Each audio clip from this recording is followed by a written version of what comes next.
செல்வ வளம் அப்படின்னா இப்போ நம்மளோட வாழ்க்கையில் அதிகமான அலைச்சல், நம்ம உடம்ப கூட நம்ம கவனிக்காமல் ஓடுறது வந்து பணம் சம்பாதிக்கணும், ப்ராப்பர்ட்டி வாங்கணும், அந்த மாதிரி தான். ஆனால் இதில் எங்கே நம்ம சில தவறுகள் பண்ணுறோம் அப்படிங்கிறப்ப வந்து பார்த்திங்கன்னா,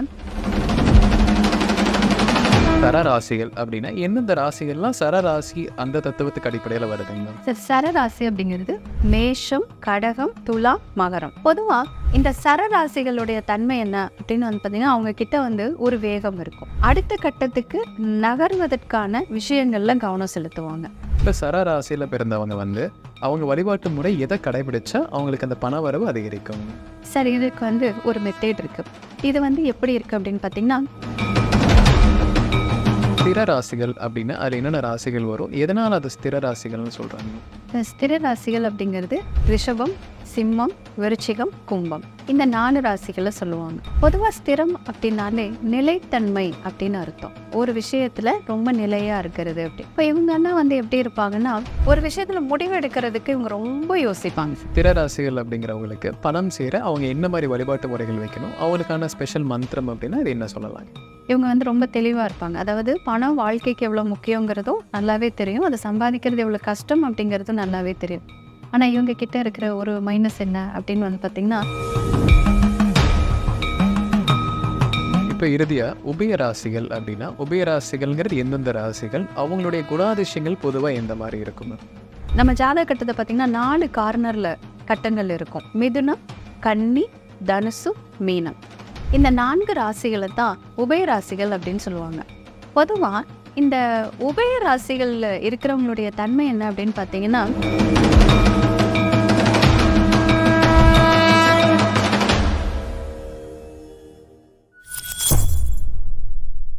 பக்தி பிளஸ் நேரில் அனைவருக்கும் வணக்கம். இன்று நம்மோட இணைந்தவர் கோட்டுமல்லி சத்யா மேம் அவர்கள். வணக்கம் மேம். வணக்கம் மேம். இன்னைக்கு நம்ம பார்க்கக்கூடிய தலைப்பு 12 ராசிகளுக்கும் செல்வ வளம் பெறுவதற்கு என்ன செய்ய வேண்டும் அப்படிங்கிறது இந்த தலைப்பில் பார்க்கலாம் மேம். ஸோ முதல்ல 12 ராசிக்கும் செல்வ வளம் சேருவதற்கு என்ன வழிபாட்டு முறை பண்ணணும் மேம்?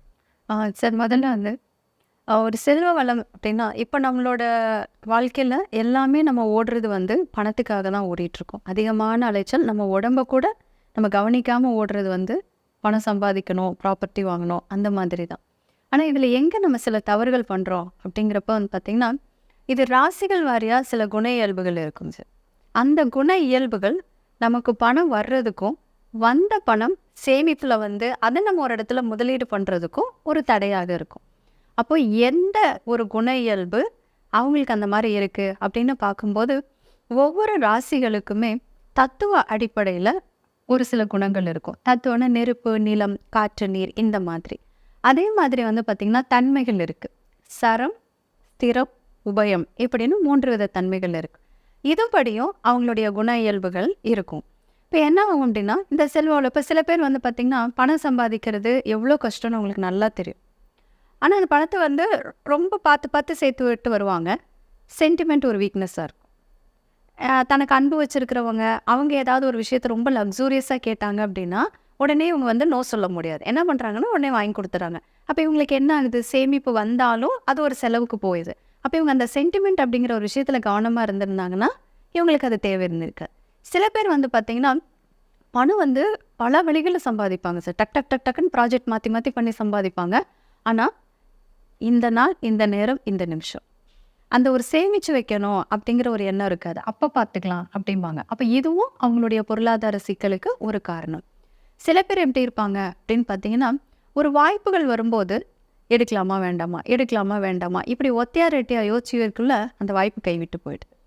ஸோ இந்த மாதிரி ஒரு இயல்புகள் பொறுத்து மாறுபடுதுங்க சார். அப்போது நம்ம ஒரு பணம் சேர்த்துறதுக்கு பல வழிகள் நம்மளோட இதில் இருக்குது. அதில் இப்போ இந்த தன்மைகளை பொறுத்தும் நம்ம ஒரு பணம் எப்படி நம்ம வந்து ஈர்த்து கொண்டு வருது, பணத்தை எப்படி நம்ம பல மடங்கு பெருக்கிறதுக்கு அப்படிங்கிறக்கும் சில முறைகள் இருக்குங்க சார். சரிங்க. இப்போது ஒரு 3 வகை சொன்னீங்க. அதில் ஃபஸ்ட்டு சரராசிகள் அப்படின்னா எந்தெந்த ராசிகள்லாம் சரராசி அந்த தத்துவத்துக்கு அடிப்படையில் வருதுங்க மேம்? சார், சரராசி அப்படிங்கிறது மேஷம், கடகம், துலா, மகரம். இந்த 4 ராசிகள் சரம் அப்படிங்கிற அடிப்படையில் வரும். பொதுவாக இந்த சரராசிகளுடைய தன்மை என்ன அப்படின்னு வந்து பார்த்திங்கன்னா, அவங்க கிட்ட வந்து ஒரு வேகம் இருக்கும். அடுத்த கட்டத்துக்கு நகர்வதற்கான விஷயங்களில் கவனம் செலுத்துவாங்க. வாய்ப்புகளை சரியாக பயன்படுத்திக்கணும் அப்படிங்கிற ஒரு வேகம் அவங்க கிட்ட எப்பவுமே இருக்கும். இப்போ இதில் இவங்களுக்கு என்னன்னா, பொதுவாக எல்லா சரராசிகளுக்கும் 11ஆம் வீடு பாதகம் அப்படின்னு சொல்லுவோம். ஆனால் அந்த 11ஆம் வீடு தான் லாபம், வெற்றிகள், இவங்களுடைய சேமிப்பு, இவங்களுடைய முதலீடுன்னு இவ்வளவு விஷயங்களை அதுதான் சொல்லுது. அப்போ பாதகம்னா அதில் என்ன அர்த்தம்னா, இவங்களுக்கு அதில் திருப்தி இருக்கு. இவங்களுடைய படிப்பறிவு, சொல்லறிவு, செயலறிவு, அனுபவ அறிவு இவ்வளவும் இருக்குங்க சார். ஒரு கட்டத்துக்கு வெளியிலேருந்து பார்க்குறவங்களுக்கு இவங்களுக்கெல்லாம் என்ன லைஃப்பா, செட்டில் ஆயிட்டாங்க அப்படிம்பாங்க. அவங்ககிட்ட கேட்டிங்கன்னு வச்சுக்கோங்களேன், இதெல்லாம் ஒரு விஷயமே இல்லை, நான் இன்னும் எவ்வளோ போக வேண்டியது தெரியுமா, இன்னும் இங்கேயே உட்காந்துருக்கேன் அப்படின்னு சொல்லுவாங்க. அப்போ அவங்களுக்கு என்ன ஆகுதுன்னா, இதில் ஒரு திருப்தியின்மை இல்லாமல் இருக்குது. ரெண்டாவது, ஆரம்ப காலகட்டங்களில் இந்த பணத்தை சேமிக்கிறதுல அவங்களுக்கு நிறைய தடுமாற்றங்கள் இருக்கும். ஸோ அந்த மாதிரி இருக்கிறவங்களுக்குன்னு ஒரு சில முறைகள் அப்படின்னு இருக்குங்க சார். அதை இவங்க பண்ணும்போது வந்து பார்த்திங்கன்னா, ஒரு சீரான பண வரவை இவங்க ஈர்த்துக்கிட்டு இருப்பாங்க. அது ஒரு சேமிப்பு வந்துக்கிட்டே இருக்கும். இவங்க சரியான வழியில் அதை முதலீடு பண்ணாங்கன்னா போதும் ஒன்று. ஆனால் இதில் ஒன்று, இப்போ இவங்க கிட்ட எவ்வளவு பணம் இருக்கோ அதில் ஒரு திருப்தியான மனநிலை இருக்கணும் சார். இன்றைக்கி 100 ரூபாயில் நம்மளுடைய மனம் திருப்திப்பட்டால் தான் நாளைக்கு 100 கோடி வந்தாலும் நம்மளால் திருப்திப்பட முடியும். ஸோ அந்த ஒரு பழக்கத்தை மட்டும் இவங்க வளர்த்துக்கணும். சரி, இப்போ சரராசியில் பிறந்தவங்க வந்து அவங்க வழிபாட்டு முறை எதை கடைபிடிச்சா அவங்களுக்கு அந்த பண வரவு அதிகரிக்கும்? சரி, இதுக்கு வந்து ஒரு மெத்தேட் இருக்குது. இது வந்து எப்படி இருக்குது அப்படின்னு பார்த்தீங்கன்னா, ராசி அப்படின்னு ஒரு அமைப்பும் லக்னம் அப்படின்னு ஒரு அமைப்பு இருக்குது. லக்னம் அப்படிங்கிறது நம்முடைய பிறவி குண இயல்புகளை, நம்முடைய விதிப்பாட்டை சொல்லக்கூடியது.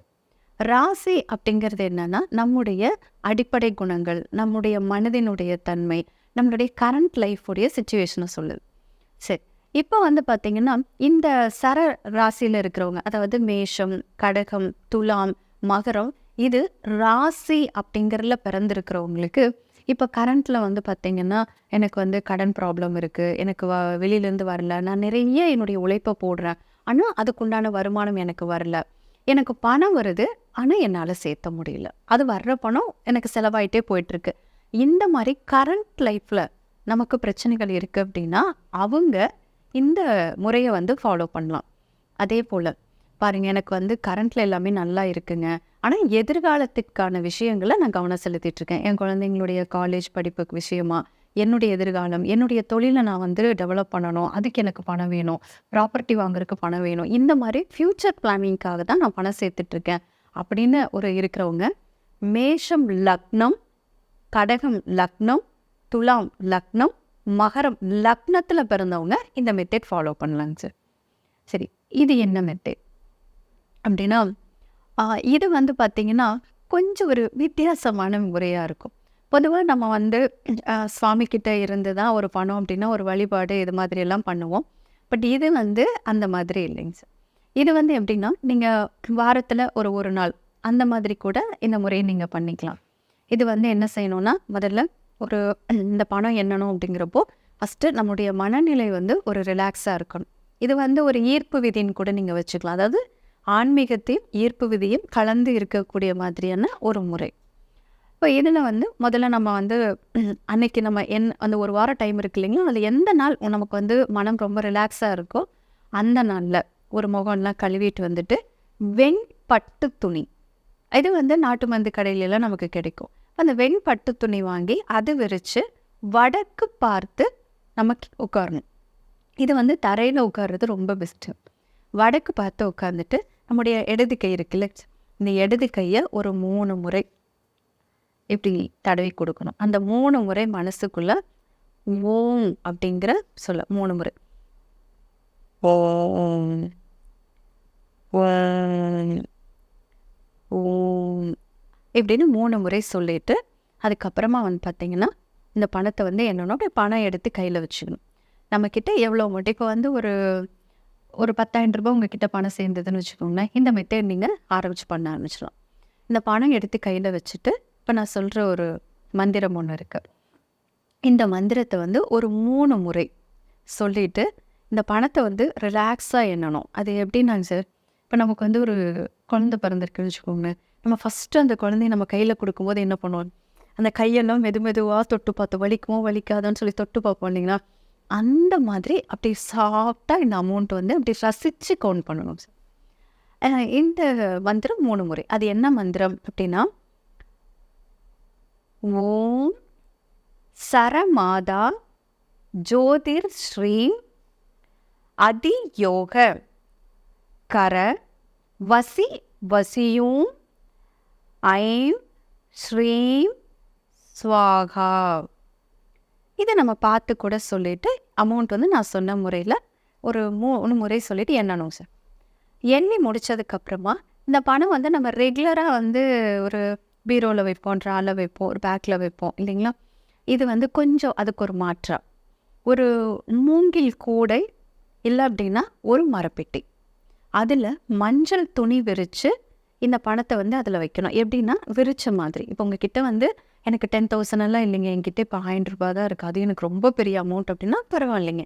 நம்மளுடைய கோணத்தில் எது நமக்கு பெரிய பணம்னு நினைக்கிறோமோ அந்த பணம், அதை மட்டும் நம்ம எண்ணி இந்த மாதிரி வச்சோம்னா போதும். இது ஒரு இரவு கூட இந்த மாதிரி மெத்தேடில் இருந்தால் போதும். நீங்கள் காலையில் எடுத்து கூட அதை நீங்கள் செலவு பண்ணிக்கலாம். அந்த மாதிரி ஒரு ட்ரேயில் பணத்தை நல்லா விரித்து இதில் வச்சிடணும் சார். வைக்கும்போது இன்னும் ஒரே ஒரு குட்டி மந்திரம் இருக்குது. இதை ஒரு 3 தடவை சொல்லிட்டு அந்த பணத்தை வந்து அந்த ட்ரேயில் வச்சிடலாம். அந்த மந்திரம் என்ன அப்படின்னா, ஓம் யக்க ராஜ நிரந்தர வாச அனுக்கிரக வர வரத சிந்திரஸ்து அப்படின்னு ஒரு 3 தடவை சொல்லிட்டு அந்த ட்ரேயில் வச்சிடணும். இதை வந்து பார்த்திங்கன்னா இது 2வது மெத்தட். இது வாரம் ஒரு முறை, வாரம் ஒரு முறையாவது இந்த மாதிரி ஒரு அமௌண்ட்டு, இல்லைன்னா இடையில உங்களுக்கு ஏதாவது பல்க் அமௌண்ட் வருது. சரி, இப்போ வந்து சப்போஸ் நீங்கள் ஒரு இடத்துல வேலை பார்க்குறீங்க, உங்களோட மேனேஜர் வந்து அவருடைய பணத்தை கொடுக்குறாரு. ஒரு இன்றைக்கி நைட் இங்கே வச்சுக்கோங்க, காலையில் வரும்போது கொண்டு வாங்கன்னு சொல்கிறாங்க. பட் ஆக்சுவலி இது உங்கள் பணம் கிடையாது. ஆனால் அன்றைக்கி நீங்கள் தான் அதை ஹேண்டில் பண்ணணும். அப்படிங்கிறப்போ உங்கள் கையில் தானே அந்த பணம் இருக்குது. ஸோ அந்த பணத்தை இது மாதிரி எண்ணி ட்ரெயினில் வச்சுட்டு நீங்கள் காலையில் கொண்டு போய் கொடுக்கலாம். ஏன்னா இதே பணம் ஒரு நாள் உங்களுக்கு வரும். ஓகேங்களா? இது ஒரு மெத்தேடிங் சார். இதில் இன்னொரு விஷயம் என்னென்னா, வாரம் ஒரு முறை அந்த சாம்பிராணி இல்லை தசாங்கம் அந்த மாதிரி ஏதாவது ஒரு வாசனையான ஒரு புகை வந்து நம்ம சாமிக்கு காமிக்கும் போது இங்கே வந்து இந்த ட்ரேலையும் காமிக்கணும். சரிங்க. பர்மனெண்ட்டாக இதில் ஒரு விஷயம் பண்ணணுங்க சார். அது என்னன்னா, மூலிகைகள். பொதுவாக வந்து பார்த்திங்கன்னா மூலிகைகளுக்கும் ஒரு இடத்தினுடைய அதிர்வலைகளை இல்லை நம்முடைய மனோநிலையை மாற்றுகின்ற திறன் அதிகம். ஃபார் எக்ஸாம்பிள் சொல்லணும்னு வச்சிங்கன்னா, நீங்கள் வந்து அந்த மல்லிகைப்பூ, இப்போ மல்லிகைப்பூ வந்துட்டு இயல்பாகவே எல்லாத்துக்குமே தெரியும், மனதை அமைதிப்படுத்துகிற திறன் வந்து பூக்களுக்கு அதிகம். அதில் மல்லிகைப்பூக்கு வந்து பார்த்திங்கன்னா மனதை சாந்தப்படுத்தக்கூடிய தன்மை ரொம்பவே அதிகம் அப்படின்னு. இப்போ இந்த மாதிரி ஒவ்வொரு பூக்களாகட்டும் ஒவ்வொரு மூலிகைகளுக்கும் ஒரு வித தன்மை இருக்குது. இப்போ துளசி சாப்பிட்டா நமக்கு வந்து என்ன பண்ணுது, சளி சரியாகுது. கற்பூரவள்ளி சாப்பிட்றோம், தூதுவளை சாப்பிட்றோம் இல்லைங்களா? அதே மாதிரி எருக்கு அப்படின்னாலே என்ன சொல்லுங்க, எருக்கு அப்படிங்கிறது நம்முடைய செருக்கை குறைக்கும், ஆணவத்தை குறைக்கும் அப்படிங்கிறது. அப்போ மூலிகைக்கு நிறைய தன்மைகள் இருக்குது. அதே போல தான் இந்த செல்வ வளத்தை ஈர்க்கறதுக்கும் இந்த ராசிகள் வாரியாகவும் சில மூலிகைகள் இருக்குது. இப்போ இது வந்து நாட்டு மருந்து கடைகளில் தாராளமாக கிடைக்குங்க சார். விலையும் ரொம்ப ரொம்ப கம்மி தான். ஸோ இது வந்து பார்த்திங்கன்னா இந்த ராசியில் இருக்கிறவங்களுக்கு தாமரை பூவோட இதழ், அப்புறம் பூலாங்கிழங்கு, 3வது ஒன்று கார்போக அரிசி, இல்லை அப்படின்னா நீரடி முத்து, 2ல் ஏதாவது ஒன்று. ஸோ இந்த 3 பொருளை ஒரு மஞ்சள் துணியில் கொஞ்சமாக வச்சு அதை ஒரு மூட்டையாக கட்டி இந்த ட்ரேக்குள்ளே பர்மனெண்ட்டாக போட்டு வச்சிடணும். ரெகுலராக நமக்கு வாரத்தில் ஒரு நாள் குறைஞ்சது, அதுக்கு மேலே நமக்கு எப்பெல்லாம் நம்மளால் முடியுமோ அப்போல்லாம் அந்த வந்து பார்த்திங்கன்னா இந்த தசாங்கம் இல்லைன்னா சாம்பிராணி வந்து இந்த இடத்துக்கு காமிச்சிட்டே இருக்கணும். இது இவங்களுக்கு செல்வ வளத்தை ஈர்த்து கொடுக்குற ஒரு முறை. இது வந்து பார்த்திங்கன்னா கிட்டத்தட்ட நான் ஒரு 13 வருடங்களுக்கு மேலே இந்த முறையை வந்துட்டு நானும் எனக்கு செஞ்சு பார்த்துருக்கேன், கிளைண்ட்டுக்கு கொடுத்த முறை. இப்போது ஸ்திர ராசிகள் அப்படின்னா அதில் என்னென்ன ராசிகள் வரும், எதனால் அது ஸ்திர ராசிகள்னு சொல்கிறாங்க? ஸ்திர ராசிகள் அப்படிங்கிறது ரிஷபம், சிம்மம், விருச்சிகம், கும்பம், இந்த 4 ராசிகளை சொல்லுவாங்க. பொதுவாக ஸ்திரம் அப்படின்னாலே நிலைத்தன்மை அப்படின்னு அர்த்தம். ஒரு விஷயத்தில் ரொம்ப நிலையாக இருக்கிறது அப்படி. இப்போ இவங்கன்னா வந்து எப்படி இருப்பாங்கன்னா, ஒரு விஷயத்தில் முடிவு எடுக்கிறதுக்கு இவங்க ரொம்ப யோசிப்பாங்க சார். வெளியில் பார்த்தா தெரியாதுங்க, அமைதியாக எல்லார் மாதிரி கேஷுவலாக இருக்கிற மாதிரி இருக்கும். ஆனால் சட்டுன்னு ஒரு விஷயத்தில் இவங்க முடிவுகள் எடுக்க மாட்டாங்க. ஆனால் ஒரு முடிவை எடுத்துட்டாங்க அப்படின்னா அதில் ரொம்ப ஸ்ட்ராங்காக இருப்பாங்க. அதே போல தான் ஒரு இப்போ நிறைய பேர் வந்து பார்த்திங்கன்னா சொந்த ஊர்லேயே அவங்களே செட்டில் ஆயிடுவாங்க அங்கேயே. இப்போ நீங்கள் அவங்ககிட்ட வந்து பார்த்திங்கன்னா வேறு எங்கேயாவது ஒரு ஊருக்கு போகிறக்கு உங்களுக்கு ஆசை இல்லையா, வெளிநாடு போகிறக்கு, அங்கே தான் செட்டில் ஆகிருக்கு, நல்ல ஆப்பர்ச்சுனிட்டி வருது அப்படின்னா ஊர் பாசம் போக மாட்டேன் அப்படின்னு சொல்லுவாங்க. ஸோ இவங்கெல்லாம் வந்து பார்த்திங்கன்னா இந்த ஸ்திரத்தோட இவங்களுக்கு தொடர்புகள் இருந்தால் தான் இருக்கிற இடத்துலையே நம்ம வந்து தொடர்ந்து இருக்கணும் அப்படிங்கிற ஒரு ஆசை இருக்கும். இவங்க எங்கே போனாலும் திரும்ப சொந்த இடத்துக்கே வந்துடுவாங்க சார். இது இவங்களுடைய இயல்பு. இப்போ ஸ்திர ராசிகள் அப்படிங்கிறவங்களுக்கு பணம் சேர அவங்க என்ன மாதிரி வழிபாட்டு முறைகள் வைக்கணும், அவங்களுக்கான ஸ்பெஷல் மந்திரம் அப்படின்னா இது என்ன சொல்லலாங்க? இவங்களுக்கும் இருக்குங்க சார். இப்போ பொதுவாக இந்த ஸ்திர ராசிகள் வந்து ஒரு பணம் அப்படிங்கிற ஒரு விஷயத்தில் இவங்க வந்து ரொம்ப தெளிவாக இருப்பாங்க. அதாவது பணம் வாழ்க்கைக்கு எவ்வளோ முக்கியங்கிறதும் நல்லாவே தெரியும், அதை சம்பாதிக்கிறது எவ்வளோ கஷ்டம் அப்படிங்கிறதும் நல்லாவே தெரியும். ஆனால் இவங்க கிட்ட இருக்கிற ஒரு மைனஸ் என்ன அப்படின்னு வந்து பார்த்திங்கன்னா, தான் அன்பு வைத்திருக்கிறவங்களுக்காக இவங்க எதை வேணாலும் விட்டு கொடுத்துருவாங்க. அப்போ இவங்களுக்கு என்ன ஆகுதுன்னு பார்த்தீங்கன்னா, இவங்க கஷ்டப்பட்டு அந்த பணத்தை வந்து கொஞ்சம் கொஞ்சமாக சேர்த்து கொண்டு வருவாங்க. இப்போ இவங்களுக்கு ரொம்ப பிடிச்சிருக்கு, ஒருத்தங்களை ரொம்ப பிடிச்சிருக்கு. இப்போ அவங்க வந்து ஒரு லேப்டாப் கேட்குறாங்க, ஒரு 1 lakhல கேட்குறாங்க. பட் அது தேவையில்லை தான், இவங்களுக்கு நல்லாவே தெரியும். ஆனால் இவங்கனால வந்து அந்த இடத்துல அது வேண்டான்னு சொல்ல முடியாது. அப்போ என்ன செய்கிறாங்க, கொஞ்சம் சிரமப்பட்டாது பரவாயில்லன்னு சொல்லிட்டு வாங்கி கொடுக்கறது, அப்புறம் கடன் வாங்கி கொடுக்கறது, இந்த மாதிரியான விஷயங்களில் போயிட்டு இவங்க மாட்டிக்கிறாங்க.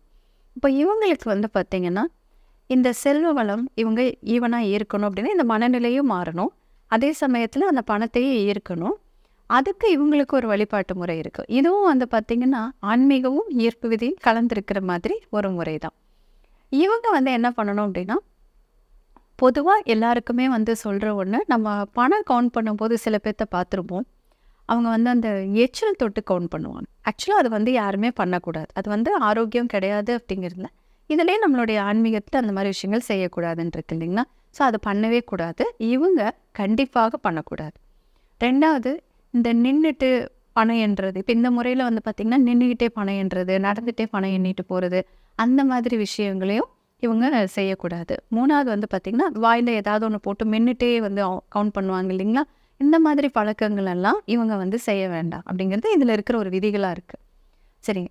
இப்போ இவங்க வந்து வாரத்தில் ஒரு நாள் இல்லை ஒரு பல்காக ஒரு அமௌண்ட் வரும்போது அந்த பணத்தை இவங்க எப்படி எண்ணணும் அப்படின்னா, இவங்களுக்கு வந்து திசை வந்து கிழக்கு. இப்போ இவங்க வந்து கிழக்கு பார்த்து அமர்ந்துக்கணும். இது வந்து பார்த்திங்கன்னா ஒரு ஆரஞ்சு கலர் பட்டில் வந்து ஒரு ஆரஞ்சு கலர் பட்டு, இல்லைன்னா சிவப்பு பட்டு, அந்த மாதிரி ஏதாவது ஒரு நிறம் பட்டு, ரெண்டில் ஏதாவது ஒன்று இந்த பட்டு விரித்து அது மேலே கிழக்கு பார்த்து உட்காந்து, அதே போல் இடது கை வந்து ஒரு 3 முறை இப்படி ஓம் சொல்லிட்டு ஒரு 3 முறை அப்படி கையை வந்து இப்படி தடவி கொடுத்துட்டு, அதுக்கப்புறம் வந்து பார்த்திங்கன்னா இந்த பணத்தை வந்து கையில் எடுத்து வச்சுட்டு, இப்போ நான் சொல்கிற இந்த மந்திரத்தை ஒரு 3 முறை மனம் லைட்டு சொல்லணும். அதாவது ரிலாக்ஸாக மெதுவாக, இப்போ நம்ம கவிதையெல்லாம் படித்தா எப்படி படிப்போம் அந்த மாதிரி இந்த மந்திரம் சொல்லணும். இது வந்து என்ன மந்திரம் அப்படின்னு பார்த்தீங்கன்னா, ஓம் ஸ்திர ராஜாய வசியும் தன மாதாய ஐம் ஸ்ரீம் ஹ்ரீம் பூர் வசி வசி ஸ்வாகா அப்படின்னு ஒரு 3 முறை பணத்தை கையில் வச்சுட்டு இந்த மந்திரத்தை சொல்லிவிட்டு அதுக்கப்புறம் பணத்தை எண்ணணும். மென்மையாக அப்படி ரசித்து, ஒரு குழந்தையோட கையை வருடுற மாதிரி இதை வந்து மென்மையாக ரசித்து அந்த பணத்தை எண்ணணும். இப்போ எண்ணி முடித்ததுக்கப்புறமா ஒரு அதே மாதிரி ஒரு மூங்கில் கூடை அல்லது ஒரு மரப்பெட்டியில் மஞ்சள் துணி விரித்து பணத்தை நல்லா விரித்த மாதிரி அதில் வைக்கணும். அப்படி வைக்கும்போது இன்னொரு மந்திரம் இருக்குது. இந்த மந்திரத்தை ஒரு 5 முறை சொல்லிட்டு அந்த ட்ரேயில் வைக்கணுங்க. அது என்ன மந்திரம் அப்படின்னா, ஓம் பானு பாசஸ்வர பூர்புவஸ்வக நிரந்தர தன வாச அனுகிரக தயாபரா ரட்சகம் நமாமியகம் அப்படின்னு ஒரு 5 முறை சொல்லிட்டு இதை அந்த ட்ரேயில் வச்சிடணும். இவங்களும் அதே மாதிரி வாரம் குறைந்தது 1 முறை அல்லது அதுக்கு மேற்பட்டு அவங்க விருப்பம் போல் சாம்பிராணி, தசாங்கம், பத்தி அந்த மாதிரி ஏதாவது ஒன்று வந்து ரெகுலராக இந்த இடத்துல வந்து சாமிக்கு காமிக்கும் போது இங்கேயே காமிச்சிடணும். இவங்களுக்கும் அதே மாதிரி மூலிகைகள் இருக்குது அப்படின்னா இவங்களுக்கும் கண்டிப்பாக மூலிகைகள் இருக்குது. அப்போ இவங்க என்ன மூலிகைகளை பயன்படுத்தணும், அது எந்த துணியில் வச்சு பயன்படுத்தணும் அப்படின்னு பார்க்கும்போது, இதே நாட்டு மருந்து கலையில் வலம்புரிக்காய் இடம்புரிக்காய்னு கிடைக்கும். சின்ன வயசில் நமக்கு காதெல்லாம் வலிச்சதுன்னா நல்லெண்ணெயில் போட்டு ஊற்றி விடுவாங்க. ஸோ அந்த வலம்புரிக்காய், இடம்புரிக்காய் ஒன்று, அப்புறம் சந்திராஷ்டமம், சூரியகாந்தி விதை வந்து ஒரு கொஞ்ச அளவு சூரியகாந்தி விதை, இதையெல்லாம் வந்து பார்த்திங்கன்னா இவங்களும் ஒரு மஞ்சள் துணியில் வந்து இதை கட்டி அந்த ட்ரேயில் வந்து போட்டு வச்சிடணும் பர்மனெண்ட்டாக. இது இவங்களுக்கு செல்வ வளத்தை இழுத்து கொடுக்கும். Okay ma'am. இப்போ இறுதியாக உபயராசிகள் அப்படின்னா உபயராசிகள்ங்கிறது எந்தெந்த ராசிகள், அவங்களுடைய குணாதிசயங்கள் பொதுவாக எந்த மாதிரி இருக்கும் மேம்? உபயராசிகள் அப்படிங்கிறதுங்க சார், ஒரு நம்ம ஜாதக கட்டத்தை பார்த்தீங்கன்னா 4 கார்னரில் கட்டங்கள் இருக்கும். மிதுனம், கன்னி, தனுசு, மீனம். இந்த 4 ராசிகளை தான் உபயராசிகள் அப்படின்னு சொல்லுவாங்க. பொதுவாக இந்த உபயராசிகளில் இருக்கிறவங்களுடைய தன்மை என்ன அப்படின்னு பார்த்தீங்கன்னா, ஒரு விஷயத்தை வந்து இவங்க பண்ணிடுவாங்க. பண்ணிட்டு அதுக்கப்புறமா சக்ஸஸ் ஆகுமா ஆகாதான்னு யோசிக்கிறது. இப்போ நீங்கள் ஒரு பேனா ஒரு பென்சில் இது ரெண்டும் இவங்கள ஏதாவது ஒன்று எடுத்தீங்க அப்படின்னா முடிவெடுக்கிறதுக்கு லேட் ஆகும். அப்படி ஒரு வகையாக பென்சில் எடுத்துட்டாங்கன்னா பேசாமல் பேனாவை எடுத்துருக்கலாமோ, பேனாவை எடுத்திருந்தா பென்சில் எடுத்துருக்கலாமோ, இந்த ஆசிலேஷன். அப்போது இவங்கெல்லாம் வந்து பார்த்திங்கன்னா இப்போ ஒரு வெளிநாடுல போகணும், ஒரு வெளிநாடு போகிறது அப்படின்னு போடுவாங்க. அப்போ என்ன சொல்லுவாங்கன்னா, எனக்கு இங்கேருந்து வெளியில் போனால் எனக்கு அங்கே வந்து நல்லா இருக்கும், அந்த லைஃப் ஸ்டைலில் நான் இருந்துக்குவேன், எனக்கு அங்கே நல்ல சேலரி கிடைக்கும், இப்படியெல்லாம் சொல்லிட்டு அங்கே போவாங்க. அங்கே போனதுக்கப்புறம் வந்து பார்த்திங்கன்னா சில பேர்த்துக்கு ஹோம் சிக் வந்துடும். சில பேர் என்ன பண்ணுவாங்க, ஒரு 3 வருஷம் 4 வருஷத்தில் நான் திரும்பி இங்கே தாங்க வரணும் அப்படிம்பாங்க. அப்போ இங்கே இருந்தால் அங்கே போகணும், அங்கே இருந்தால் இங்கே வர்றது. இந்த மாதிரியான இரட்டை சிந்தனைகள் இருக்கிறது அப்படிங்கிறது தான் உபயராசிகளுடைய தன்மை. சரி, அப்போ இவங்க பணம் சேர்த்துறதுல என்ன பண்ணுவாங்க அப்படிங்கிறப்ப வந்து பார்த்திங்கன்னா ஒரு நல்ல வாய்ப்புகள் வரும் சார். பட் இவங்க என்ன பண்ணுவாங்கன்னா அதனுடைய ஃப்யூச்சர்ஸ் எல்லாம் யோசிச்சு ஏன்னா இருக்கிறத இழந்துடக்கூடாதுங்கிற அவேர்னஸ் இவங்க கிட்ட அதிகமாகவே இருக்கும். ஸோ இவங்க யோசித்து முடிவெடுக்கிறதுக்குள்ள சில நேரங்கள் அந்த வாய்ப்புகள் கைவிட்டு போயிடுது.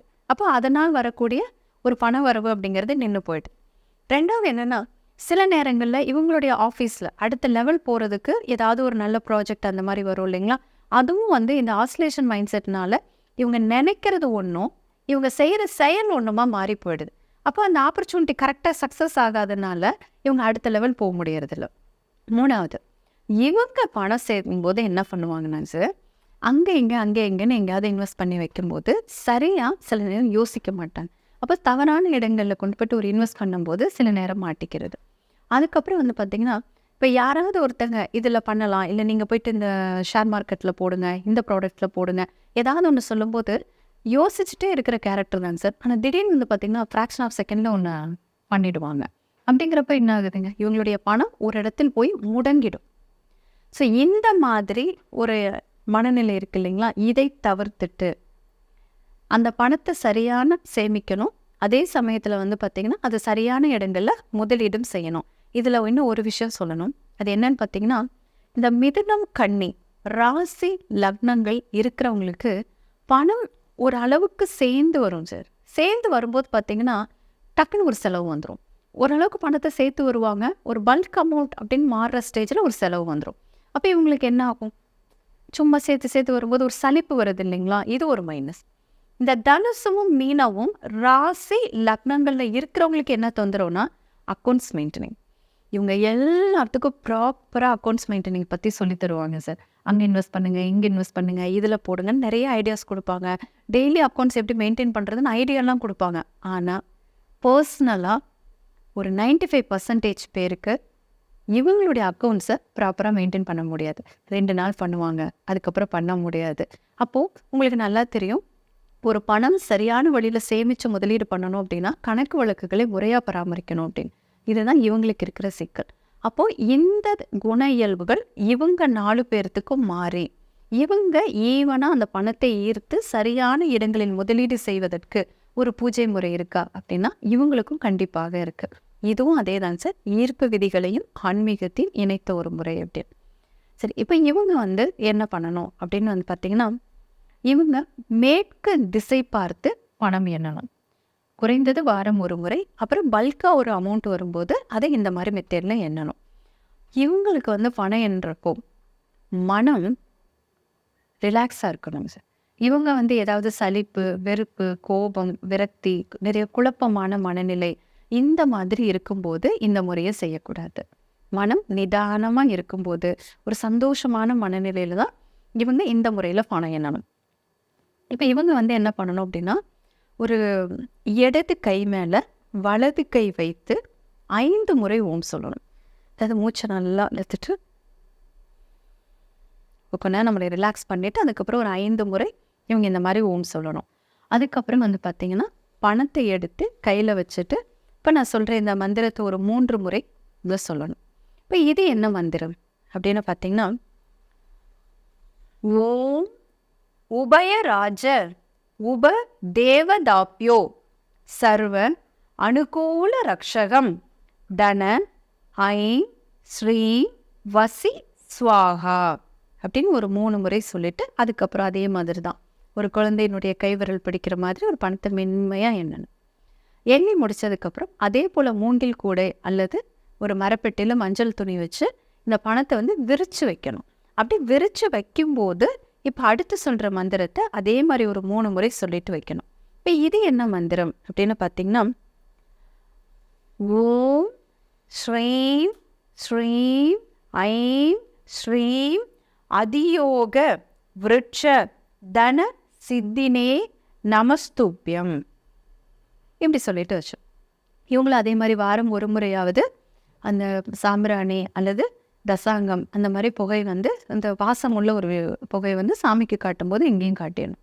இப்போ இவங்க வந்து என்ன மூலிகைகளை இவங்க வந்து அந்த ட்ரேல வைக்கணும் அப்படின்னு பார்த்தீங்கன்னா, நாட்டு மருந்து கடைகளில் நாயுருவி வேர் அப்படின்னு கேட்டால் கிடைக்கும் சார். அது கஸ்தூரி மஞ்சள் ஒரு சின்ன ஒரு துண்டு, அதிமதுரம் ஒரு துண்டு. இது அதே மாதிரி மஞ்சள் துணியில் வச்சு மூட்டையாக கட்டி இது அந்த ட்ரேல பர்மனண்ட்டாக வச்சிடணும். இது இவங்களுக்கு செல்வ வளத்தை ஈர்த்து கொடுக்கும். இந்த இயல்புகள் மாறக்கூடிய தன்மையை கொடுத்துரும்.